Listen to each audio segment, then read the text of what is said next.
Disclaimer about tonight's program. This will cover topics related to diet and exercise and my journey with physical health. This will be basically a reprise of my story, but we'll go through this and we'll also have a reminder about multiple sclerosis. These may be sensitive to some of our viewers. As always, we'll say that viewer discretion is advised. We remind you to please consult your doctor, your mental health professional, your outreach group, your sponsor, or specialist before adopting any change to your dietary, physical, and/or mental health regime. If you're looking for options with respect to mental health, contact SAMSHA, the Substance Abuse and Mental Health Services Administration, at 1-800-662-HELP. That's 1-800-662-4357. The service is open 24 hours a day, 7 days a week, 365 days a year, and is a confidential free information service for individuals and family members facing such stressors. Importantly, if you're feeling suicidal crisis and need to be put in touch with a crisis center, contact the Suicide Prevention Lifeline at 988. You can call it or you can text it. Again, it's 988. Those resources at 988 are also available 24/7, 365. You are not alone and you don't have to go through this alone. You are worth it. And this wouldn't be a disclaimer unless I talk about something that has been near and dear to me for the last nearly 2 years, but quite frankly, ever since 2011. Back in 2011, I had a demyelinating event where I felt numbness on the top of my head and down the right-hand side of my body. I had optic neuritis. I had brain fog and other issues related to the demyelination. At the time, I didn't get a diagnosis of multiple sclerosis, but in late 2020, I had those symptoms flare up once again. And at that point, in early 2021, after spending New Year's Eve at Chester County Hospital, I was diagnosed with multiple sclerosis. So needless to say, over the last 2 years, and quite frankly, the last 11 years, multiple sclerosis has been something that has been near and dear to me because I've been living it day after day. One of the organizations that have helped me is the National MS Society. The National MS Society is a collective of passionate individuals who want to do something about MS now. That is, to move together towards a world free of multiple sclerosis. Multiple sclerosis is comprised of unpredictable and often disabling flare-ups of the central nervous system. Such flare-ups disrupt the flow of information within the brain and between the brain and the body. The National MS Society is the largest private funder of MS researchers in the world. They're investing more than $1 billion to date. MS stops people from moving, but the National MS Society exists to make sure that MS doesn't. To contact the National MS Society, please call 1-800-344-4867. Once again, that's 1-800-344-4867. Or go to their website at nationalmssociety.org. Thank you. Thank you to all of you who have gone to the National MS Society to learn more about demyelination and multiple sclerosis, or have even gone to the National MS Society to donate money to this amazing organization. It touches me and over to 1 million people in this country who have multiple sclerosis in so many ways, and we appreciate it. And on that, let's begin. The infamous board. The board that you see on every single episode of the Venture Forward and VF Talks. I've been on this diet for 1,342 days. And in the course of 1,342 days, this took on many different roles, took on many different sort of flavors over this time. In the beginning, it was about caloric reduction. In the beginning, it was about macronutrient watching. Later on, exercise and physical fitness became part of the MO, so to speak. But there was one thing that was important in all of this. It all began with my mind. Always with my mind. In the sense that the mind was basically the place that told me, hey, I needed to do something about this now, without question.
What people don't seem to realize is the whiteboard that's in my office wasn't the first time I kept a whiteboard for my weight loss.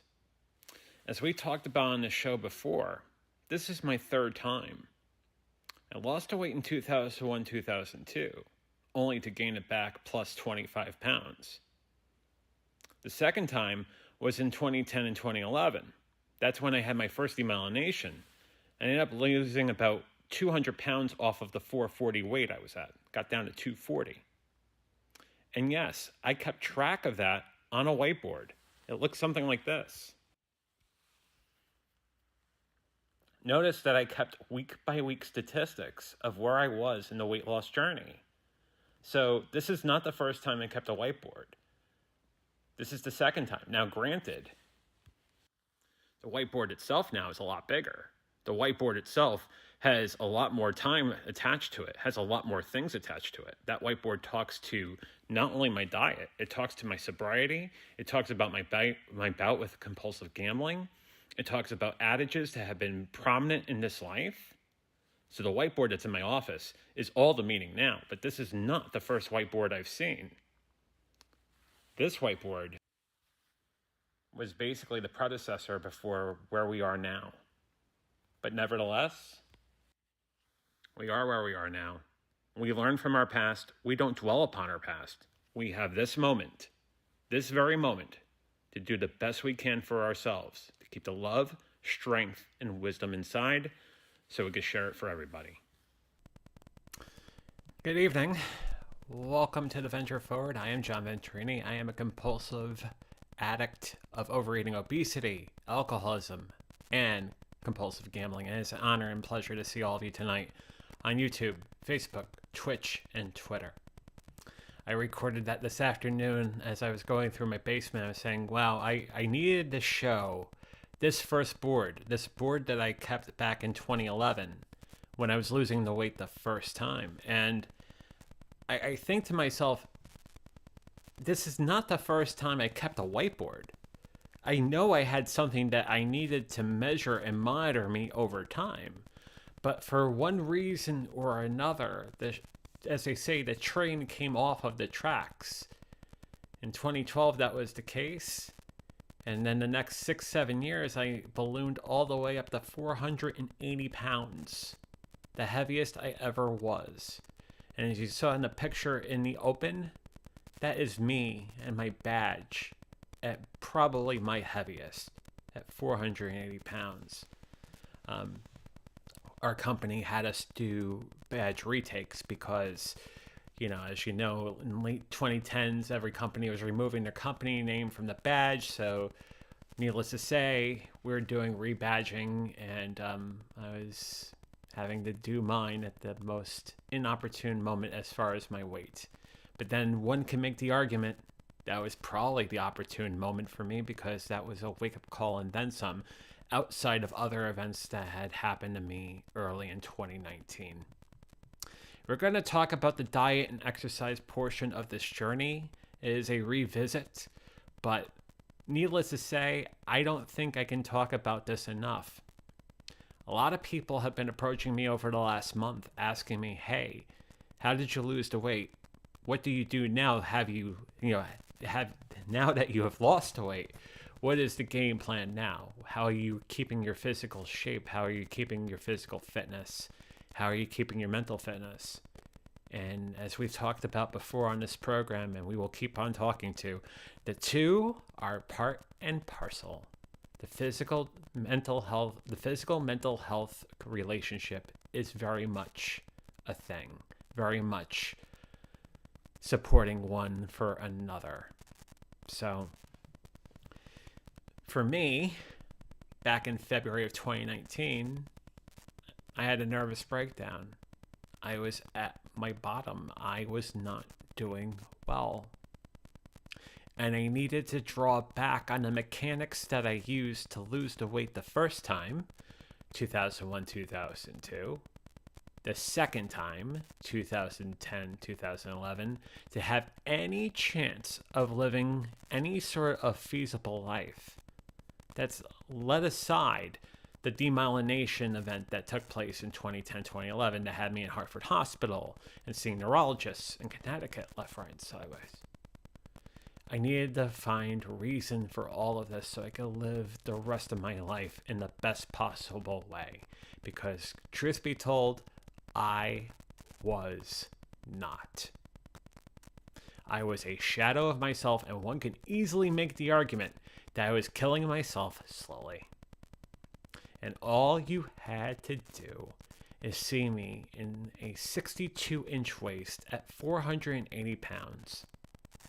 Barely being able to sit on an airplane, having to get 2 seats because I was a customer of size, not being able to sit in a restaurant booth, not being able to buckle up in my car and having to get a seatbelt extension.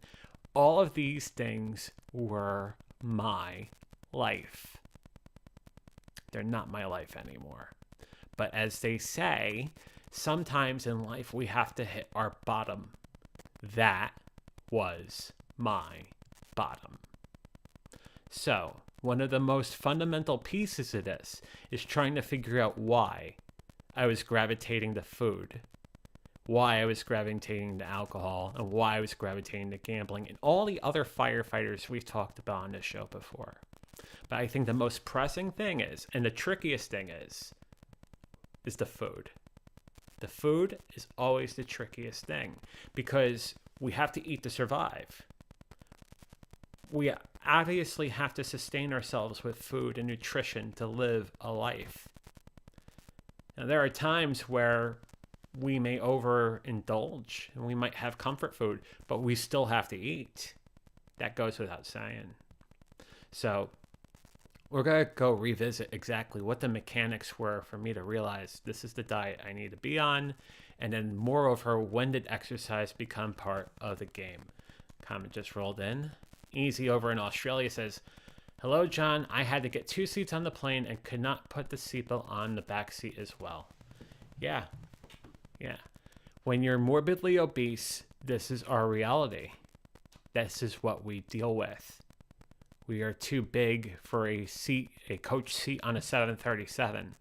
Now, I'm very thankful for a certain particular airline that I'm still loyal to, because as a customer of size, they would give me that extra seat. I would have to pay for it, but once I made that flight, they would give me a refund for that seat.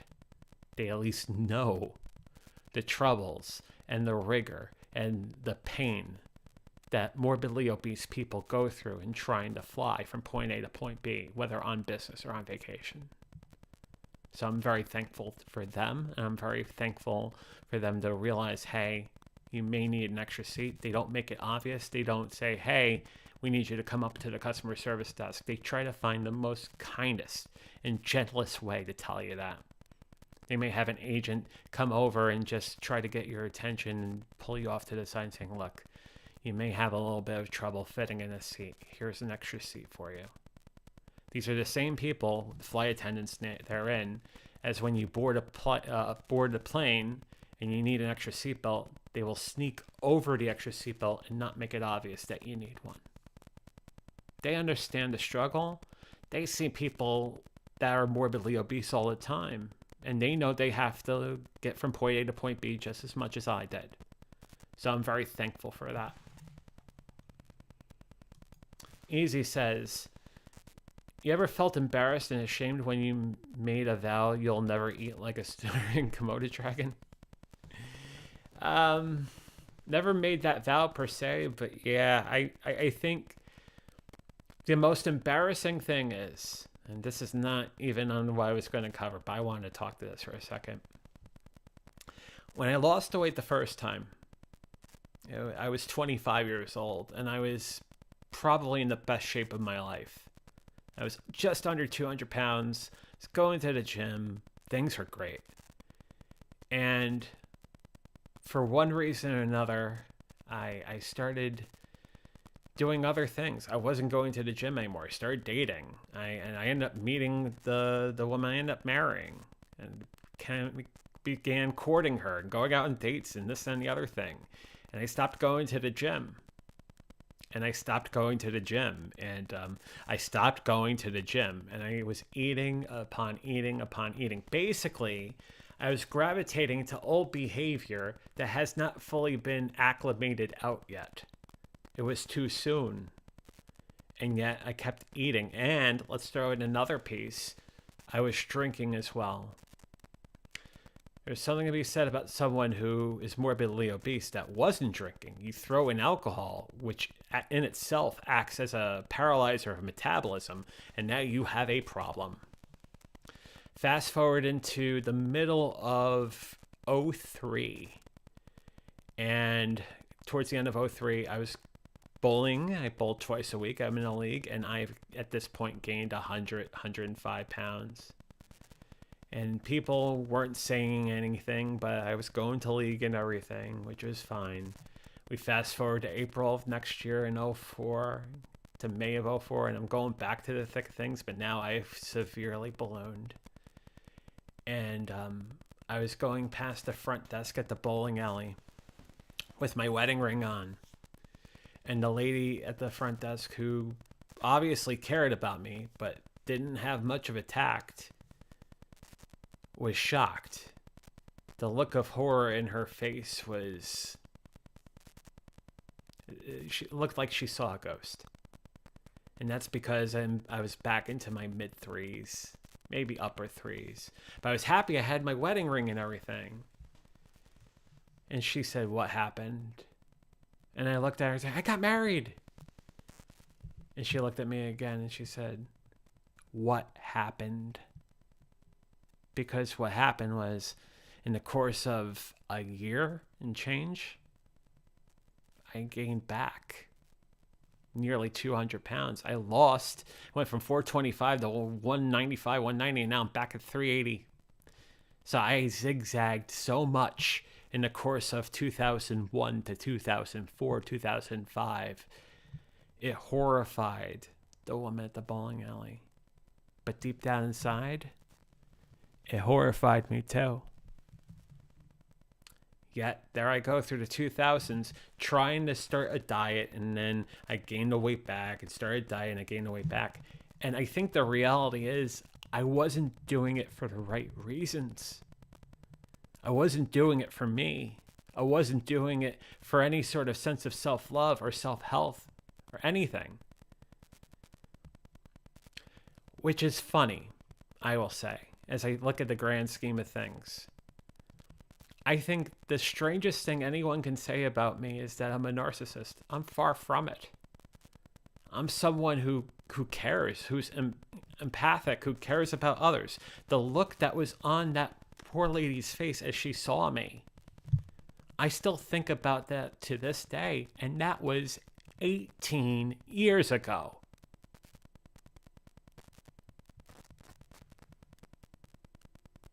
You have an effect on other people.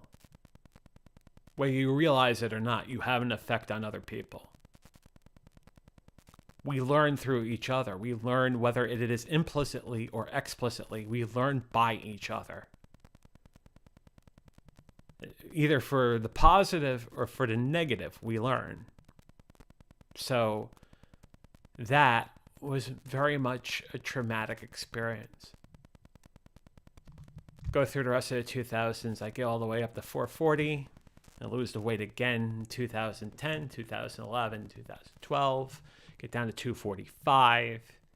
Gain the weight back in January of 2019. I'm at the heaviest at 480. Take a badge photo. And I realized enough was enough.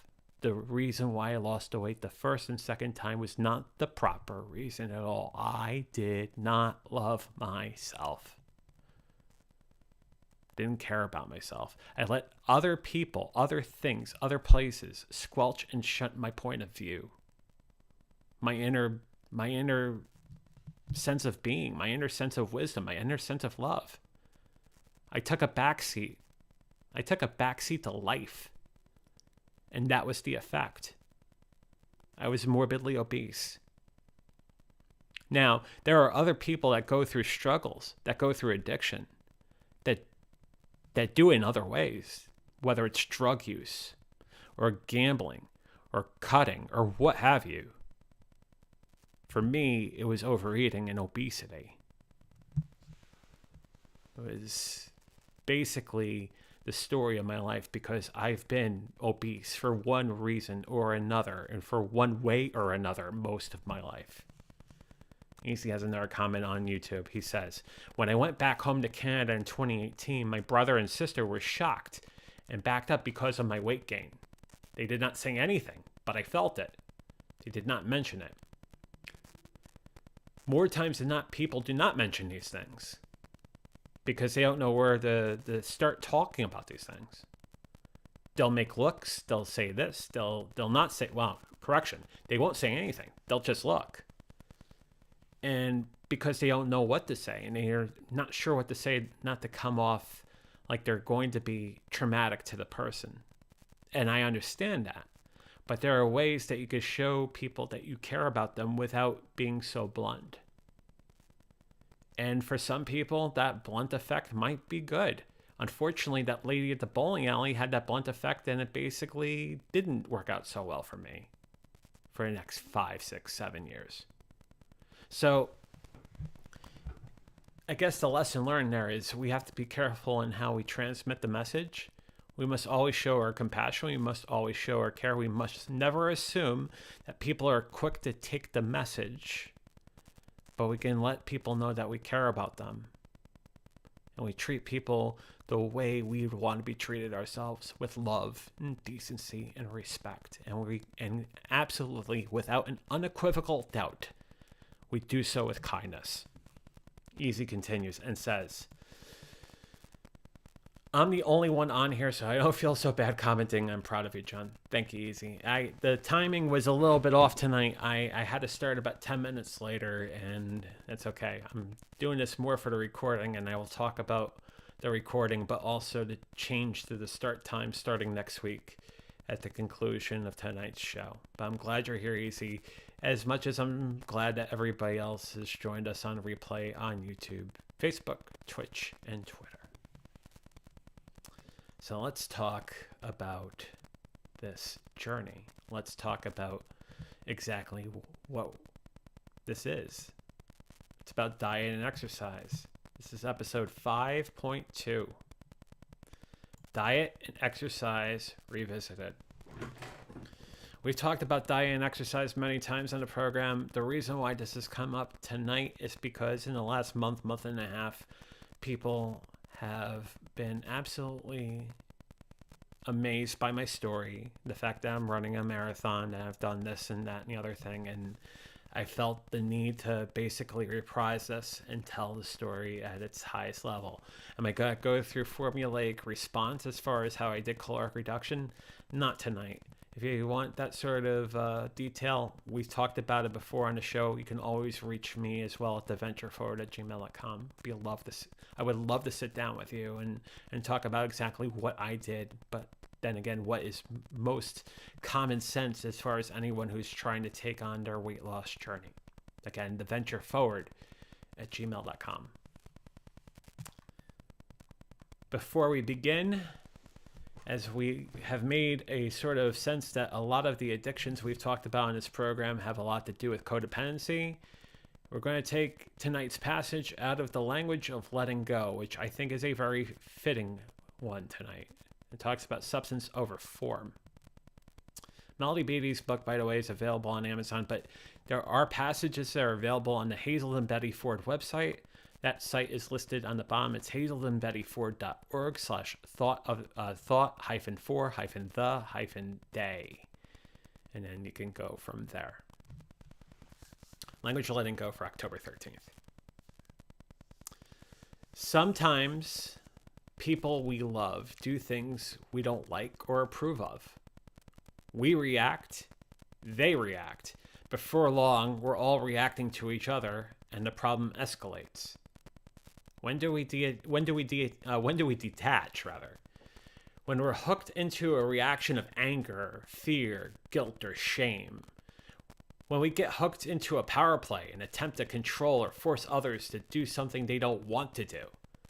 When the way we're reacting isn't helping the other person or solving the problem. When the way we're reacting is hurting us. Often, it's time to detach when detachment appears to be the least likely or possible thing to do. The first step towards detachment is understanding that reacting and controlling does not help. The next step is getting peaceful, getting centered, and restoring our balance. Take a walk, leave the room, go to a meeting, take a long, hot bath. Call a friend, call on God. Breathe deeply, find peace. From that peace, or from that place of peace and centering, that will emerge an answer, a solution. Today, I will surrender and trust that the answer is near, and that is the language of letting go for October 20th. Bit of a typo on that slide. It's the October 20th language of letting go. When we talk about the situation I ran into at the bowling alley back in 2004, and we think about the advice I was given over time from people that were concerned but didn't know how to vet that concern.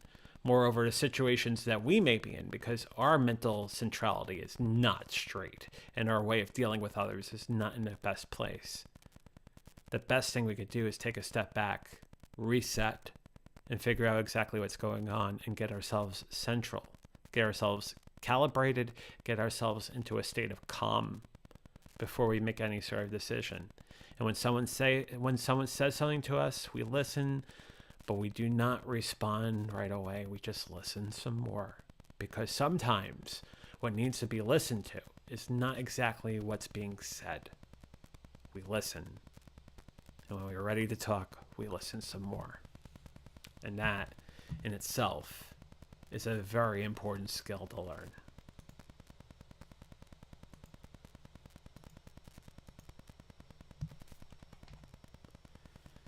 Obesity is what this has been driven to. When we talk about obesity, it's when we talk about when the body mass index of an individual is over 30. Body mass index is based on the mass of a certain individual divided by their height. And we've talked about that formula on the show before too.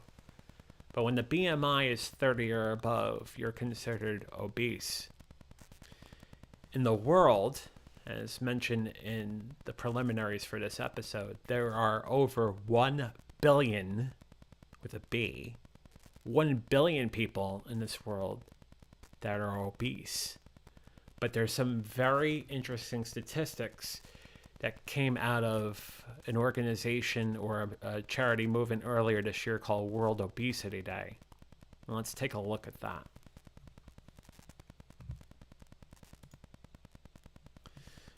More than 1 billion people around the world will be living with obesity by 2030. Here's the sad thing.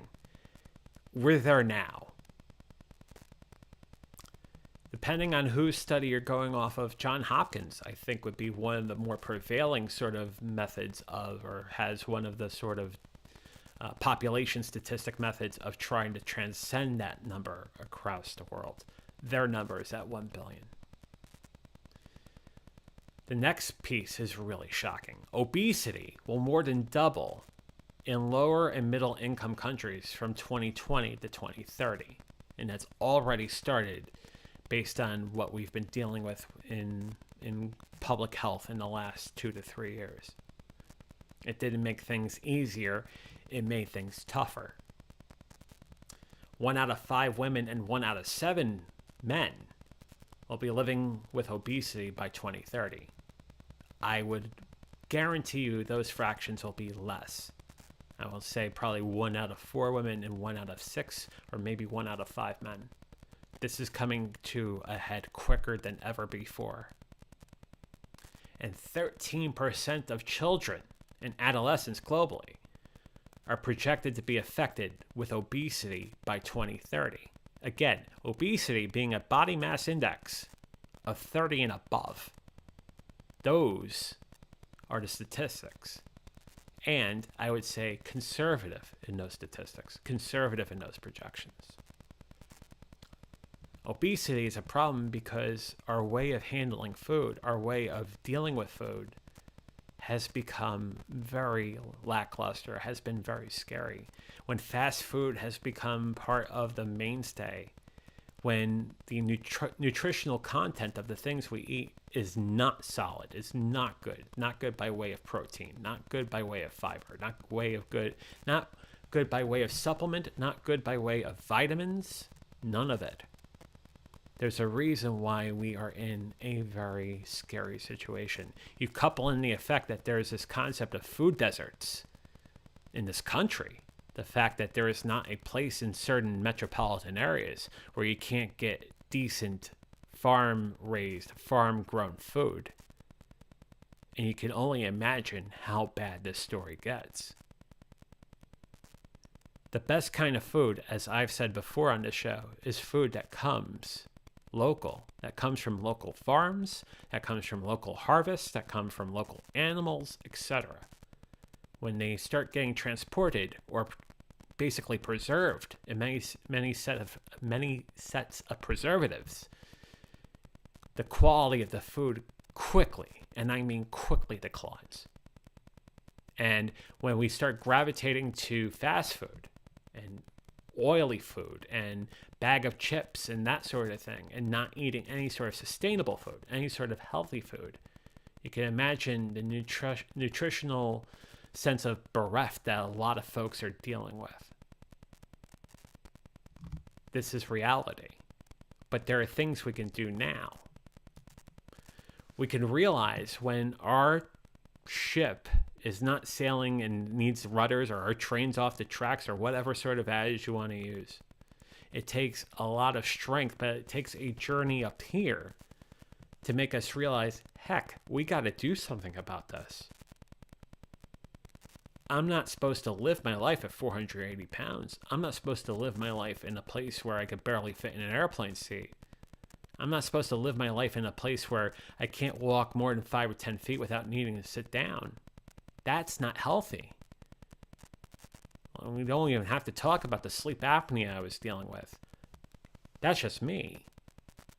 You could couple that story many times with obesity and morbid obesity. I'm not even showing you morbid obesity numbers. That's just mere obesity.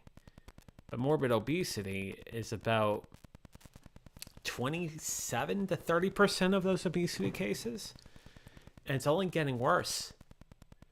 So the best thing you could do for yourself is just figure out what you're doing as far as your way of taking care of yourself. Are you going to the doctor? Are you taking care of yourself physically and mentally?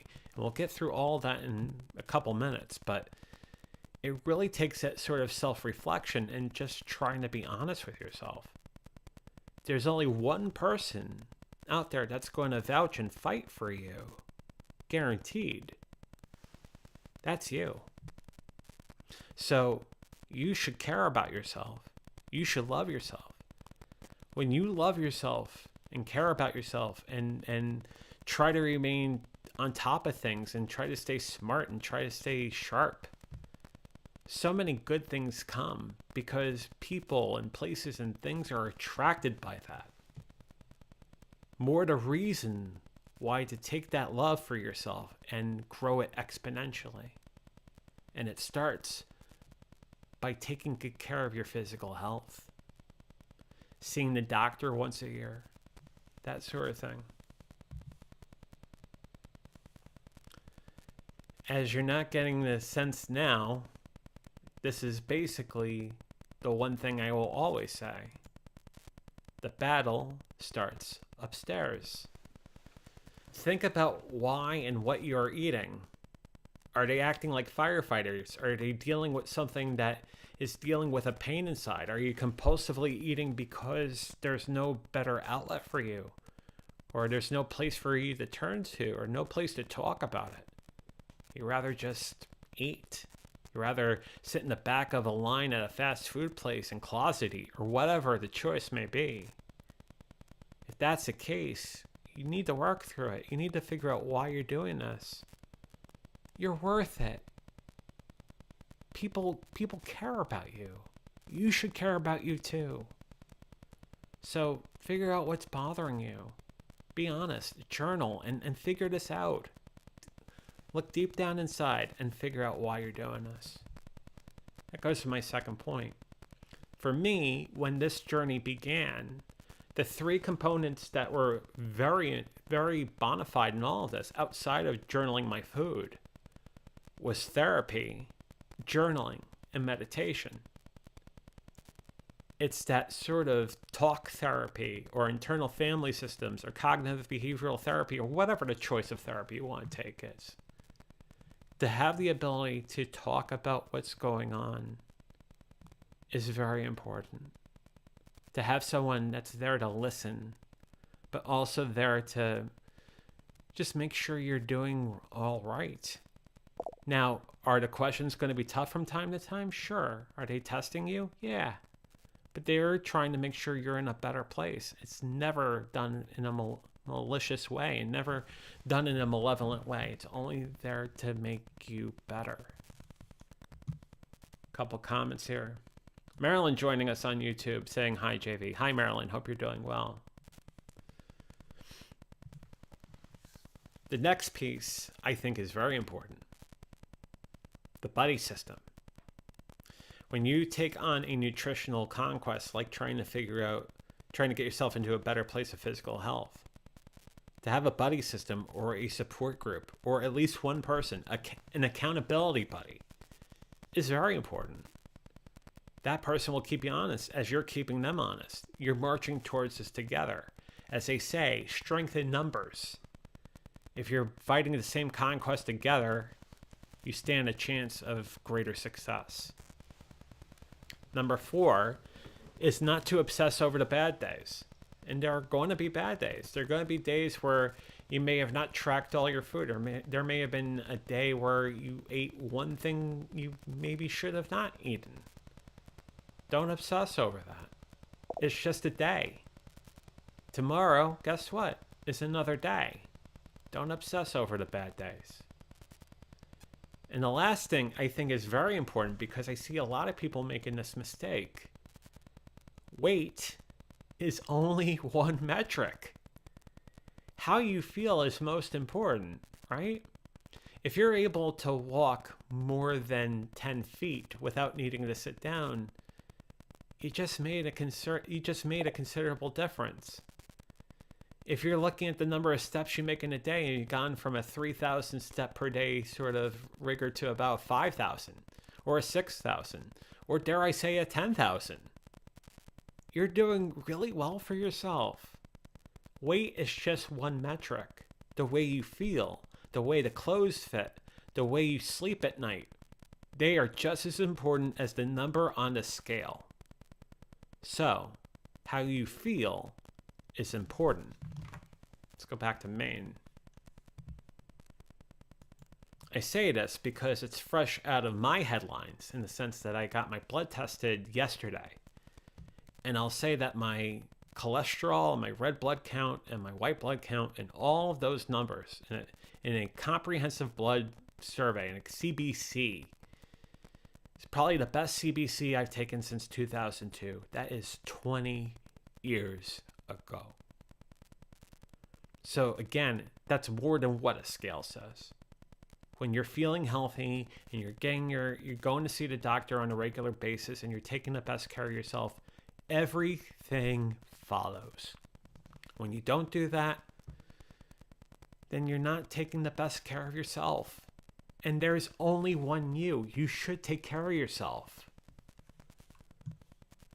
Easy says, is it a malady of the mind when you sit down and do not plan to eat something when it sneaks into your mind to get a piece of cake while watching TV?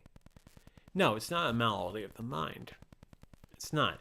It's a malady of the mind if you forget that you've done that. It's a malady of the mind if you're not taking some sort of understanding of what you're doing. But as long as you've at least understood what you did, it's not a malady of the mind. And every now and then, it's okay to have cake. As they say, everything in moderation. Everything in moderation, easy. Just don't have the cake every day. If you want to have the cake once a week, once every other week, go ahead and do that. I mean, obviously, go see a nutritionist or a dietitian to back that up. But I'm at a point now where I do partake in a dessert once every, I would say, 2 weeks, 3 weeks. Now, the fact is, I keep a close eye on what I'm doing. I still track everything to this very day, but I'm very cognizant of the qualitative and quantitative effect of what I eat. That's another thing that's not even on a slide.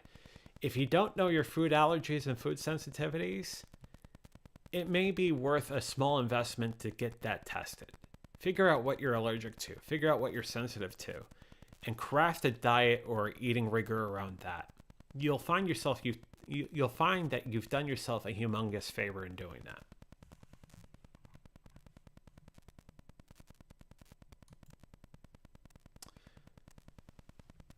Easy says, what did you say what malady means? Malady meaning basically a non-favorable action.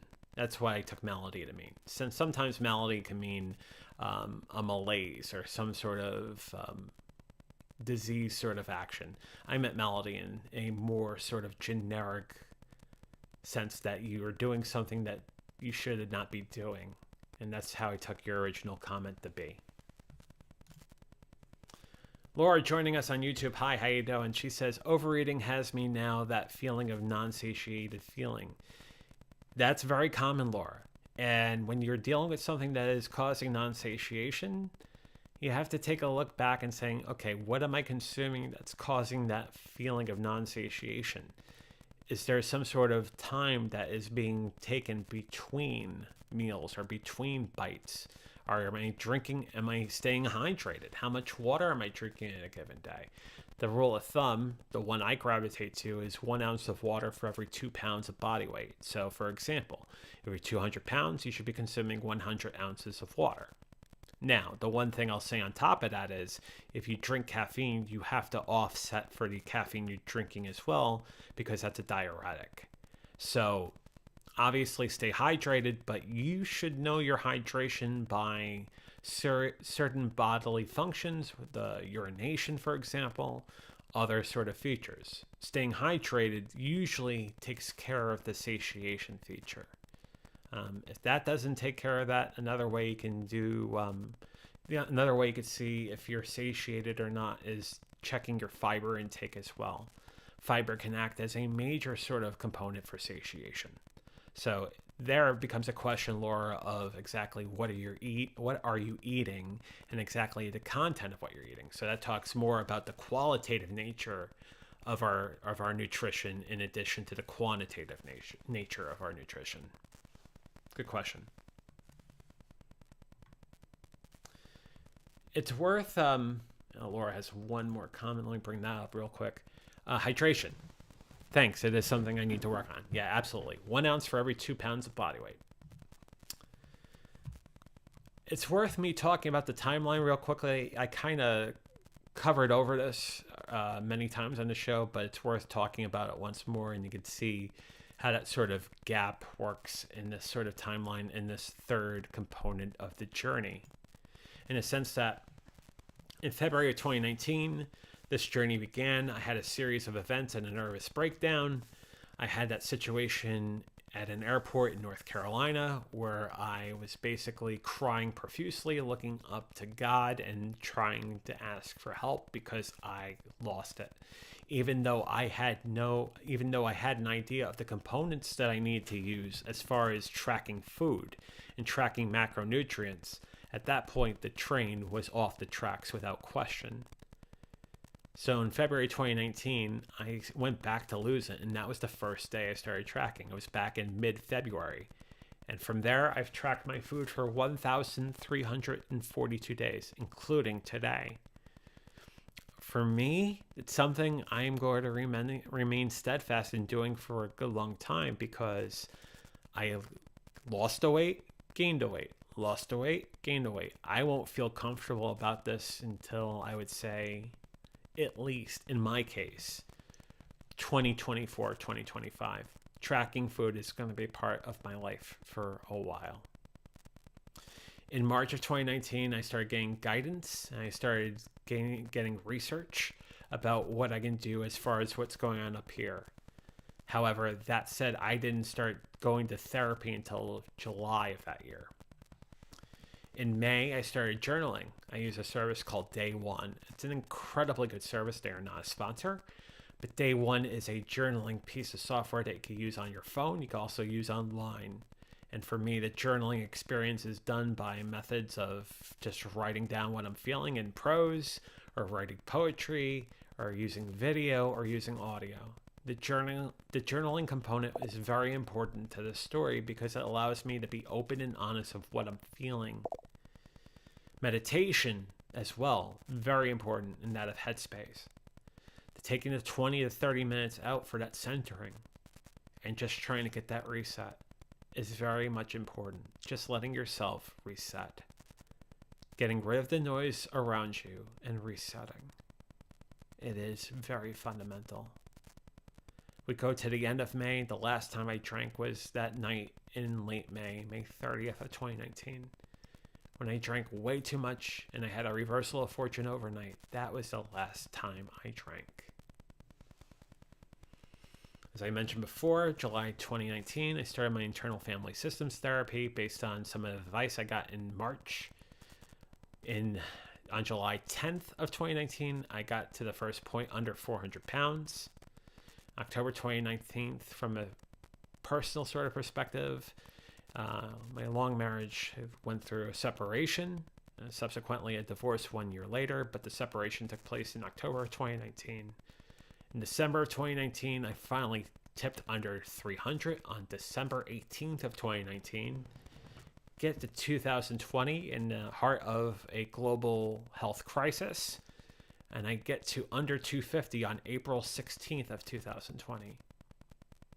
We go 1 full year without any sort of drastic change because we were dealing with so much in this world. But the good thing is I didn't gain a massive amount of weight, and if at all anything, I lost a little more weight on top of that. In May of 2021, I joined a gym. So we talk about the exercise component being part of this now. In June of 2021, I started personal training. So I'm working on strength training in addition to my cardiovascular health. In July of 2021, I break 200, 1 day before my birthday. So somewhere along the way in 2020, I started walking 10,000 steps a day, using my watch as a pedometer, and realizing that movement is truly medicine. The more you move, the better you are going to be from a health perspective, not only a physical health, mentally too. There are a lot of things I think about when I go for a walk that allows me just to have that aha moment. Walking is very therapeutic for the physical, mental health sort of connection. March of this year, I run my first half marathon. And in October, earlier this month, I ran my first marathon. And I'm pleased to announce that I am registered for those same events next year, in addition to other 5Ks and 10Ks, and potentially another half marathon the weekend of Thanksgiving. My life has drastically changed, but that's because I worked at it, and I realized in order to have love in this world, in order to have this sort of love of life, the love of this journey, I have to start by loving myself. I have to start by realizing that there is only one me. I have to take care of me. And it is a tough lesson to learn sometimes when we're knee deep in anxiety, when we're knee deep in depression. But there is only one you. You must love you. You must take care of you. Because there are a lot of people in this world that think you're incredible. You have to take care of you. So we always say on the show, you are worth it. Well, guess what? You are worth it. Couple comments. I'm getting a correction on Melody.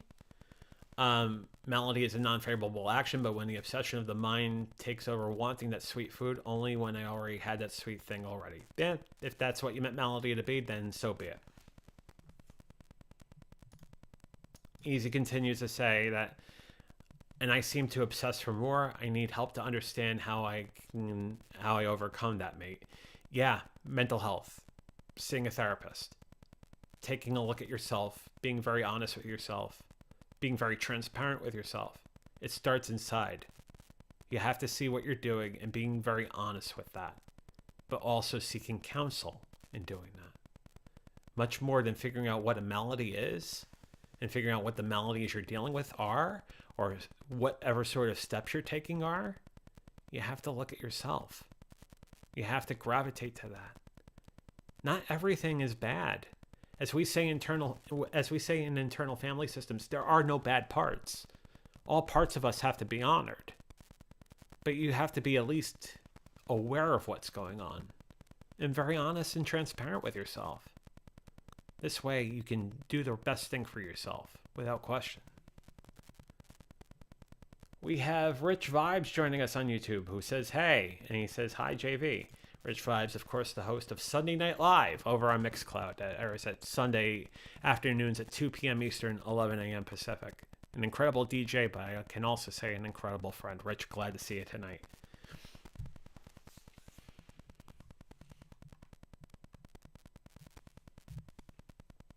As we were saying before, weight. And what is weight? And what is weight in this grand scheme of things? Weight is just a number. So you have to take a look at your overall health. How do you feel walking? How do you feel doing everyday tasks? What is your sleep like? Do you suffer from sleep apnea? Maybe you should get a test to figure out how well you sleep. How is the air intake as you sleep? You should get your blood levels checked on an annual basis, glucose, cholesterol, red blood cells, white blood cells, etc. I had that done earlier this week and was very pleasantly surprised about it. But even if the news wasn't bad, at least I have a piece of information that I know I could do something with. So you should go ahead and do that. How is the quality of your life mentally? How are you managing stress? What are your firefighters? What are your managers? What are your exiles? How are you dealing with certain pieces of your life? How are you dealing with your parts? Are they all being honored? Or is everything being out and open for yourself and not being squelched or shunted? That's very important, mentally and sort of emotionally, because they're an important bedrock of what we do physically. So you want to make sure that that's taken care of. So physically you're taken care of. And then I guess a very important question is, how are you doing right now? Right at this moment? Right at nearly 9 o'clock on Thursday, October 20th, 9 o'clock Eastern. You have this moment. We learned from yesterday, tomorrow's no guarantee. We have this very moment. How are you feeling right now? Be open and honest about that. Be open and honest with yourself about that. Because you deserve that honesty. But you also deserve to be happy. And most of all, you deserve all the love. And you deserve to love yourself, and you deserve to have that inside of you so you can share that with so many people. Your love, your strength, your wisdom, and care starts inside, first, foremost, and paramount. Going back to Maine for a second. For the longest time, I had a very hard time with that. I kept on throwing other things in front of me, or I kept on appeasing myself with things that were not terribly healthy by way of overeating or drinking or whatever. The moment I started taking care of me and starting loving me, things drastically changed. I am a much different person now than I was 3.5 years ago. But it took time, it took work, but it took a sort of realization that, damn it, I'm going to take care of myself, and I love me, and I have to love me. If anyone else in this world's going to love me, or any place in this world or whatever, the universe is going to care about me more, I have to show initiative in here too. It works part and parcel. But no matter what happens in this universe, I must always love me. No matter what happens in this universe, you must always love you. I kind of hinted to this at the beginning of the episode. Let me talk about it now. And the checker is going to be incorrect about this. We'll change that momentarily. But starting next week, the time slot for the Venture Forward is going to change on Tuesdays and Thursdays. We're going to move to 9 o'clock Eastern, 6 o'clock Pacific on Tuesdays and Thursdays. The Tuesday night episode will usually be live. This Thursday night episode will usually be pre-recorded. Tonight we're live. But I think that's going to be a schedule that will work for a lot of people. Looking forward to trying that starting next week. So again, starting on Tuesday, we'll be on at 9 p.m. Eastern, 6 p.m. Pacific, and that goes for Thursday as well. But the one time that doesn't change, and the best time of the entire week, is on Fridays for VF Talks at 6:30 Eastern, 3:30 Pacific with Matt Haas, Paul Burke, and all of you. It's a time in a week I really look forward to, and I'm looking forward to another episode of that tomorrow night. Let's go back to Maine.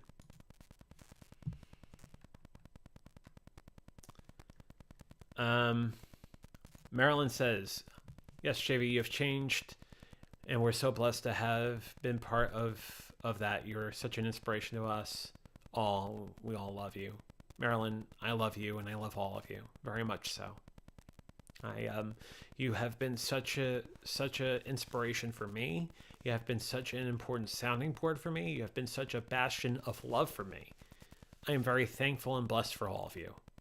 And I don't know if I could be able to do this journey without the love and care of all of you. So thank you, Marilyn. Thank you, all of you. Thank you, Easy, for joining me, and Rich, and whoever joins us in replay. Thank you for watching this.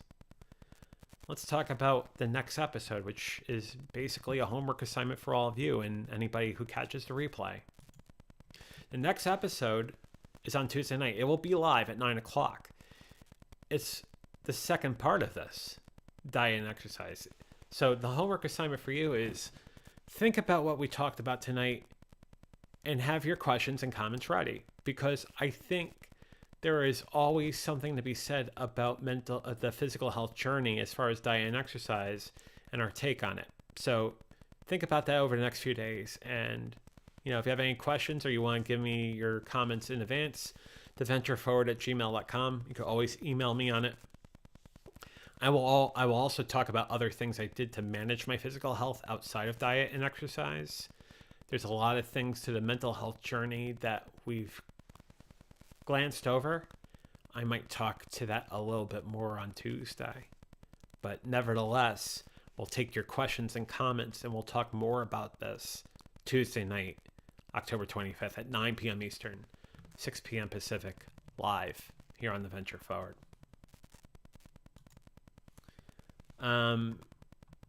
Some final comments or some final things I want to talk about real quickly. Diet and exercise is a very tough topic. A lot of people have different opinions about how a diet should be handled, whether it's a question of intermittent fasting or caloric reduction or macronutrient watching or this, that, or the other thing. My best piece of advice is the piece of advice I gave you at the beginning of this episode. Consult a doctor, a nutritionist, a dietitian before embarking upon any change to your dietary health. Those people are going to be very important, your nutritionist as well, that can help you down the right path. And there are many, many great qualified nutritionists, dietitians, and doctors out there that can help you with this. And if you want to go down the route of bariatric medicine, there is plenty of great bariatric medicine, bariatric doctors out there that can help you. I know a couple that have helped a couple of dear friends of mine in Pennsylvania, and there's a lot of good that can come out of that too. At the end of the day, you're the final arbiter of what path you need to take as far as your physical health, but there are plenty of resources available to help you. So don't forget to always take care of yourself and love yourself. But on that, I'm going to say the same thing I say at the end of every Venture Forward and VF Talks. Stay safe, stay sane, stay strong, stay sober. You're worth it.